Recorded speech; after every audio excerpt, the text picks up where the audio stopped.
Salut à tous, bienvenue les loulous. Aujourd'hui on continue notre quête du meilleur cinéma de Paris. J'en ai visité une bonne dizaine, il y avait des bonnes pépites. Toutes les vidéos sont disponibles sur la chaîne, donc n'hésitez pas à aller checker tout ça après avoir vu cette vidéo, of course. Et surtout, abonne-toi si c'est pas fait parce qu'il y a de très belles visites de cinéma qui arrivent très prochainement. Et c'est des très stylés en plus. En cette belle journée de mai, il fait quand même plus ou moins beau aujourd'hui, ça va, c'est correct. Oui, ça tu as raison, je vois bien.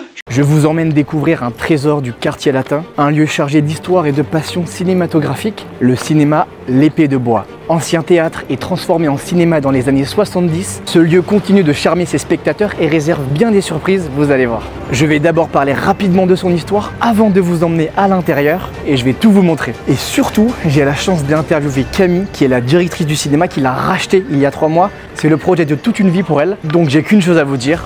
Prenez du popcorn, installez-vous, on est parti, action!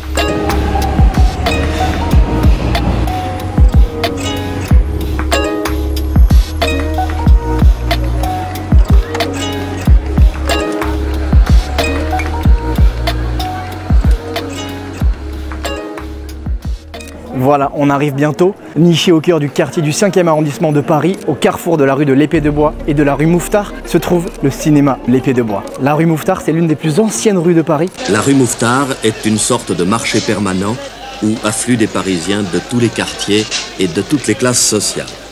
Ils s'y retrouvent au coude à coude, en rang serré, dans une atmosphère un peu débraillée et bon enfant. Vous pouvez trouver tellement de restaurants là-dedans, et aussi ce petit cinéma. Riche d'une histoire culturelle profonde, il a traversé de nombreux changements significatifs avant de devenir ce lieu emblématique cinématographique dans lequel je vous emmène. Mais il faut savoir qu'à l'origine de cet emplacement, il y avait un théâtre, le théâtre de l'Épée de Bois, qui avait été créé des décennies avant, et qui en 1969 avait été repris par Antonio Diaz Florian, un célèbre metteur en scène. Ce théâtre d'avant-garde fut d'ailleurs dirigé par des figures emblématiques telles que Tania Balatchova, une comédienne franco-russe très célèbre à l'époque.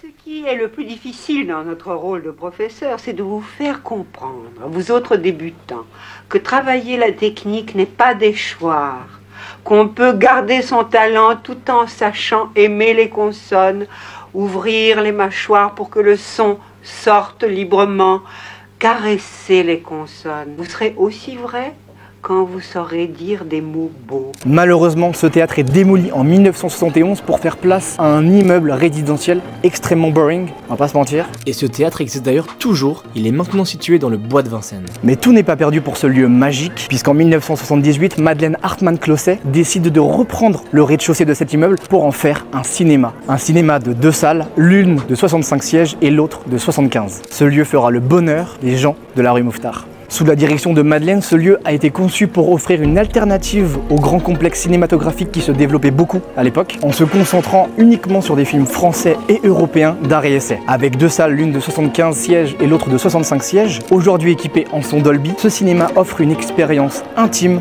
de qualité. Sa programmation se caractérise par la diffusion de films en version originale, souvent ceux qui ne sont plus en exclusivité, mais qui ont connu un succès notable dans les premières semaines d'exploitation, créant ainsi une véritable niche pour les séances de rattrapage. Et le mot rattrapage est très bien choisi ici puisque en fait ce cinéma est conçu pour diffuser des films dans leur 3e ou 4e semaine d'exploitation lorsqu'ils ont commencé à disparaître des autres cinémas. Et donc des personnes comme vous et moi qui ont plein de travail, qui n'ont pas eu le temps d'aller au cinéma voir le film qui était passé et qui voulaient absolument voir, eh bien ils peuvent se diriger vers le cinéma de l'Épée de Bois pour aller justement rattraper les films. Ça y est, on est arrivé, le cinéma est juste en face de moi. Je continue de vous raconter l'histoire et après je vous emmène dedans. Il est juste ici. Après une décennie sous la direction de Madeleine, le cinéma a changé de main à plusieurs reprises. Mais malgré ces changements de propriétaire, son héritage de cinéma de quartier et de rendez-vous incontournables pour les cinéphiles locaux est toujours ancré dans ses murs. Et en février dernier, en février 2024, c'est Camille Labbé, issue d'une famille profondément ancrée dans l'industrie cinématographique, qui a décidé de reprendre le flambeau en rachetant le cinéma. J'ai déjà pu discuter un petit peu avec elle, vous vous doutez bien, et je peux vous assurer qu'elle a une vision très moderne et une approche centrée sur la proximité. Elle veut vraiment infuser une nouvelle vie dans ce lieu historique. Vraiment, elle a plein d'idées de concepts. D'ailleurs, ce soir, je vais en tester un qui s'appelle le Gourmet P. Vous allez voir, c'est assez génial. Donc j'ai hâte de vous montrer l'interview. Restez bien jusqu'à la fin de la vidéo. Et n'hésitez pas à poser toutes les questions que vous aurez en commentaire d'ailleurs. Je pense que Camille aimerait bien avoir des retours. Donc le cinéma de l'Épée de Bois continue à jouer un rôle crucial dans la diffusion culturelle et la promotion du cinéma d'art et essai à Paris. Je vous le dis cash, mais ce cinéma reste un symbole de la résilience et de l'évolution du paysage paysage cinématographique parisien, mais aussi français, témoignant de la passion pour le 7e art dans un quartier les plus vibrants de Paris. Franchement, la rue Mouffetard, c'est juste incroyable. Et d'ailleurs, elle a pas mal d'idées de concepts avec des restaurants situés dans la rue. Donc les gars, moi je vous mets toutes les informations du cinéma en description. N'hésitez pas à checker ça. Et maintenant que vous connaissez un peu mieux le cinéma, je vous propose de vous emmener à l'intérieur pour qu'on aille découvrir à quoi ça ressemble. Allez, c'est parti!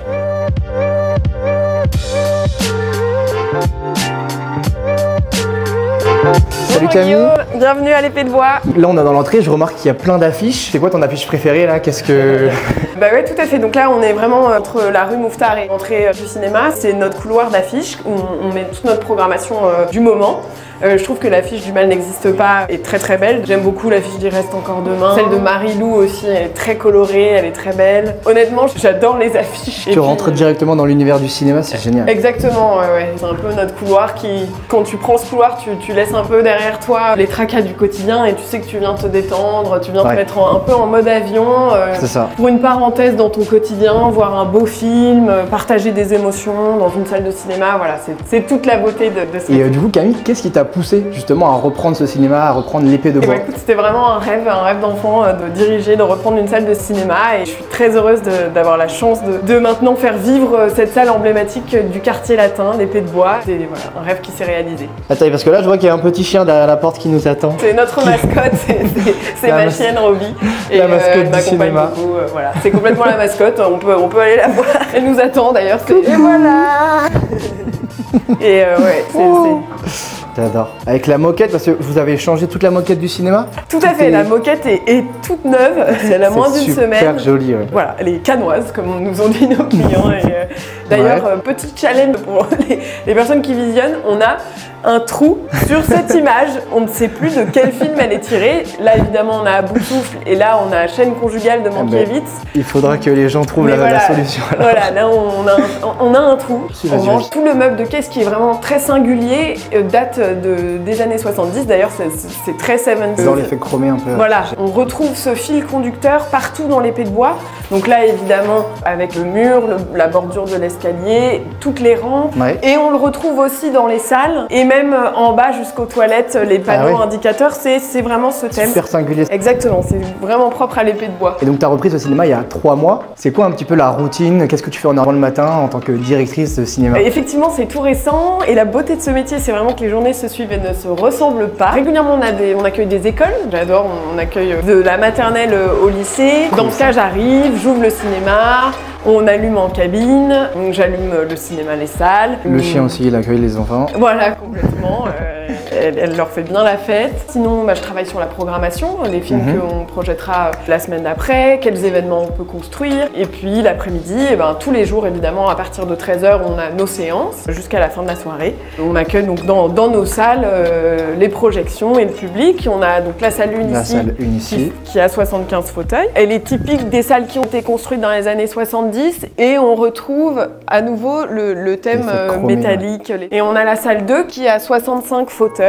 Et quand je regarde un film ici, et même bien avant de reprendre la gestion du cinéma, je venais et je me sentais vraiment hyper bien dans ce cinéma qui est confortable, accueillant et très cosy. Hyper intimiste aussi. Voilà, exactement. Puis j'ai un chef qui regarde que tout est bien fait.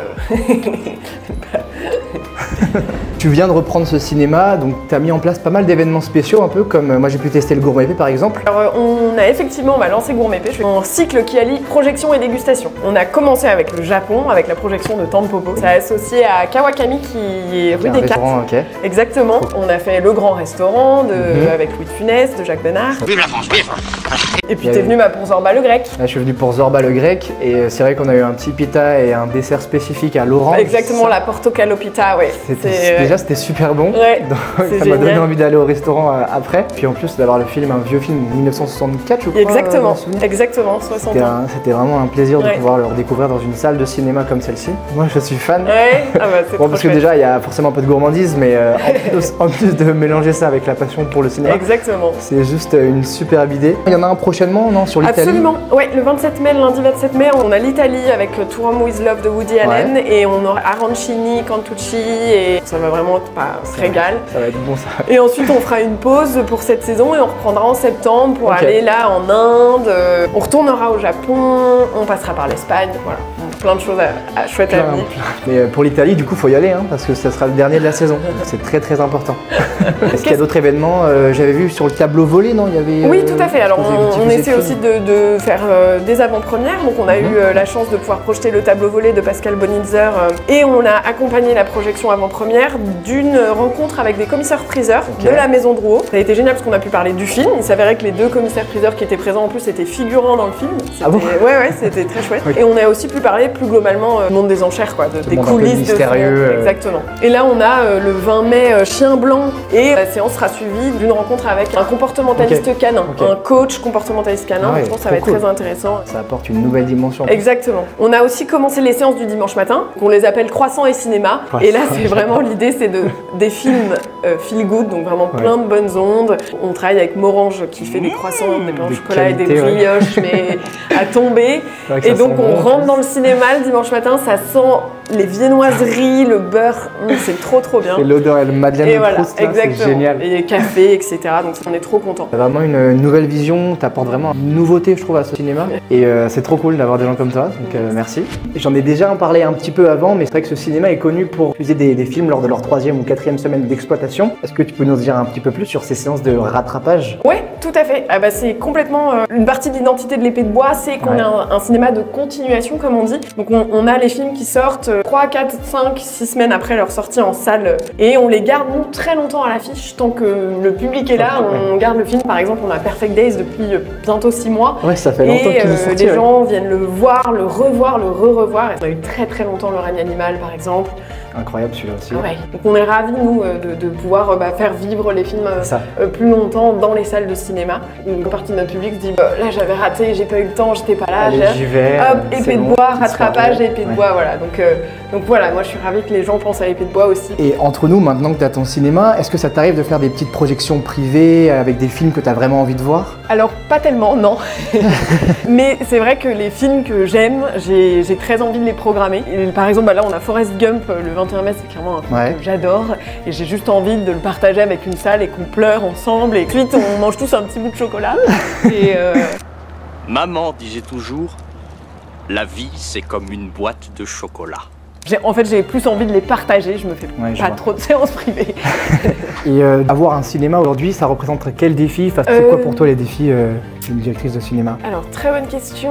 Propose un partage, une expérience de partage. Moi, ce qui est très important, un vrai défi, c'est de faire en sorte que le cinéma soit toujours chaleureux, vraiment accueillant. Donc, j'accorde une importance énorme à la propreté par exemple, à la... Ça se voit, tout est hyper clean, hyper joli. Voilà, le matin je viens, je mets un petit peu de gouttes d'huile essentielle pour que ça sente bon, enfin voilà, je le bichonne mais vraiment comme si c'était mon chez moi parce que j'aime le lieu. Je pense qu'il est très important aussi, c'est de montrer le plaisir qu'on a à travailler ici et ça c'est quelque chose qu'on communique je pense beaucoup avec les gens qui viennent à l'Épée de Bois parce qu'on a beaucoup de spectateurs et de spectatrices qui viennent vraiment souvent une fois jusqu'à même 2-3 fois par semaine. C'est vraiment ça le défi, c'est que quand ils viennent ici, voilà, ils sont transportés par une œuvre.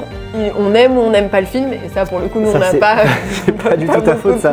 Sur ça. Vraiment pas. Mais on se dit j'ai quand même passé un bon moment. J'aime beaucoup au cinéma l'expérience de partage. Enfin, moi je vois très souvent les gens qui sortent, qui parlent entre eux. À la fin de la zone d'intérêt, j'ai eu deux dames qui ne se connaissaient absolument pas, qui avaient été bouleversées par le film, qui ont été boire un café au Ton de Bride à côté. Je me lève le matin mais tous les jours pour ça quoi. Ça c'est un vrai bonheur. Et puis on a un groupement des salles de cinéma indépendantes à Paris. On travaille ensemble, je pense à l'Enfance de l'Art, où on propose des films pour enfants dans toutes les salles du réseau. C'est aussi une force à Paris d'être l'endroit où on a le plus de salles de cinéma au mètre carré. Enfin c'est une chance et je pense qu'il faut la saisir. Tac, on est bien ici là. Eh bien écoute Camille, je voulais vraiment te remercier de m'avoir invité et de m'avoir un peu ouvert les portes de l'Épée de Bois. Le cinéma est hyper intimiste mais c'est ça qui m'a beaucoup plu. On a 2 salles, des super événements et donc je vous mettrai toutes les informations en description. Mais n'hésitez pas à regarder leur site, ils ont aussi un très bel Instagram dont tu t'occupes avec tes... Vous êtes 3, c'est ça tu m'as dit dans Oui, tout à fait. Et on voit la passion en tout cas qui est dans vos yeux, la volonté de faire vivre l'Épée de Bois, qui est un très joli cinéma à Paris, dans la rue Mouffetard, dans l'un des quartiers les plus vibrants de Paris. Et donc merci beaucoup d'avoir pris le temps. Et puis moi je vous invite vivement à aller au cinéma L'Épée de Bois parce que c'est une expérience à part entière. Vous allez voyager, vous allez déconnecter, vous allez penser à autre chose et c'est pour ça qu'on aime le cinéma. Si la vidéo vous a plu, n'hésitez pas à la liker, à la partager. Vous pouvez aussi poser toutes vos questions dans les commentaires parce que je pense que tu aimerais avoir des retours. Avec plaisir, bien sûr. Et puis surtout, abonnez-vous parce qu'il y a d'autres vidéos qui arrivent. Les gars, merci pour votre écoute. C'était Guigui. Ciao. Ok, je pense qu'on est bon. Trop bien. Trop bien, trop bien.